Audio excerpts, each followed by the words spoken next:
ఈ సంస్థను స్థాపించి ఇంత దూరం తీసుకొచ్చిన మధుకర్ గారు మరి వారి సంఘానికి పూర్తిగా మనస్ఫూర్తిగా అభినందనలు కృతజ్ఞతలు తెలియజేస్తున్నాను. ఎందుకంటే మన ప్రాంతంలో ప్రతిదీ బయటకే తెచ్చుకునే అలవాటు అయిపోయింది.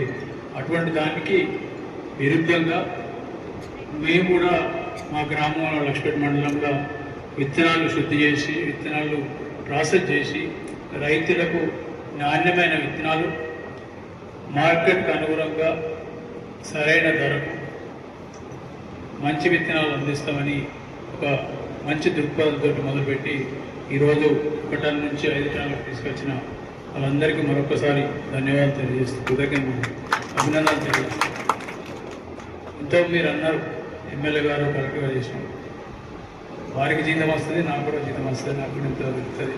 ఇది మా ఇద్దరి బాధ్యత చేస్తున్నాం తప్పితే ఇది ఖచ్చితంగా ఇక్కడ గెలిపించింది కాబట్టి ప్రతి సమస్యను మేము తీసుకొని పరిష్కారం చేయాల్సిన బాధ్యత దాంట్లో చేస్తున్నాం తప్పితే ఈరోజు సంతోషంగా లేదు. మొదలుపెట్టిన సంతోషంగా ఉన్నా ఇది పూర్తి సంతోషం ఎప్పుడైతే మీరు నాణ్యమైన విత్తనాలు సరైన ధరలకు రైతులకు అందజేసినప్పుడు మాత్రమే పూర్తి సంతోషపడతాం. అప్పటిదాకా నేను డిసెంబర్ 3, 2023 నాడు ఎన్నిక జరగడం జరిగింది. కౌంటింగ్ అయిపోయి ఎన్నికలు డిక్లేర్ చేసిన తర్వాత సరే పార్టీ ఆదేశానుసారం హైదరాబాద్ వస్తే పోవడం జరిగింది. పోతే అప్పటిన్న కలెక్టర్ అక్కడ ఉండి కూడా 5 తారీఖు డిసెంబర్ 5 తారీఖు ఫోన్ చేసి ఇక్కడ ఇంతవరకు ఇష్టం వచ్చినట్టు చెబుతూ రైతుల దగ్గర తీసుకుంటాను 4 కిలోలు 5 కిలోలు 10 కిలోలు ఇట్లా చేస్తాను.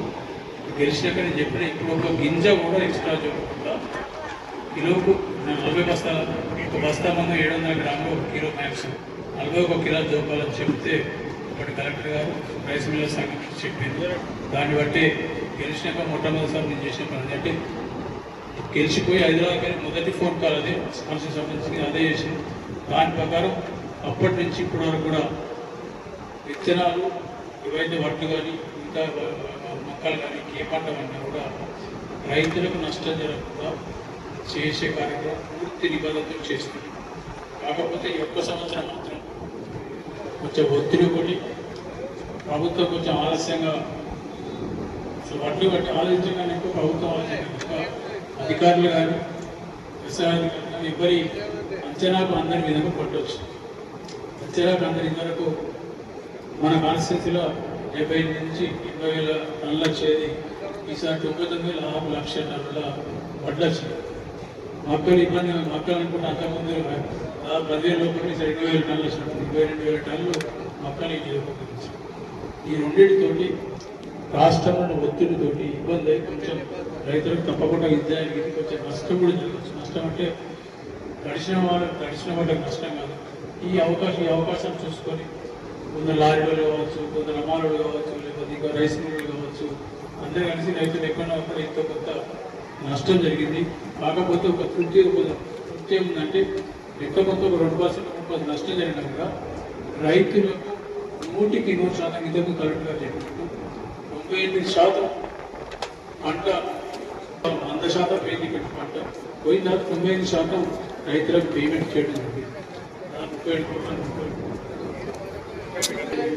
పేమెంట్ కూడా ఇంతకుముందు ప్రభుత్వం మొత్తంలో 452 కోట్ల 53 కోట్ల పేమెంట్ జరిగింది. దాంట్లో సింహభాగం మన జిల్లాలో ఇవ్వలేదు.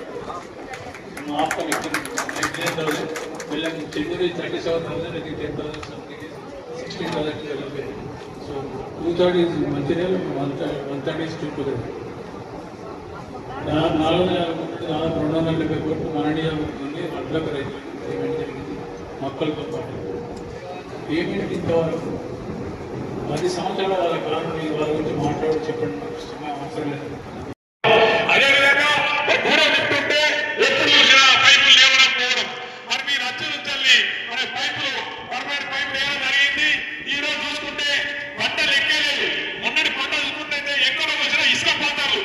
ఎక్కడ చూసినామంటే మరి వాటికి గోడలు కూడా ఎంతో ఇబ్బందులు ఉన్నా మరి దానికి కూడా ఎంతో కృషి చేసిండు. అదేవిధంగా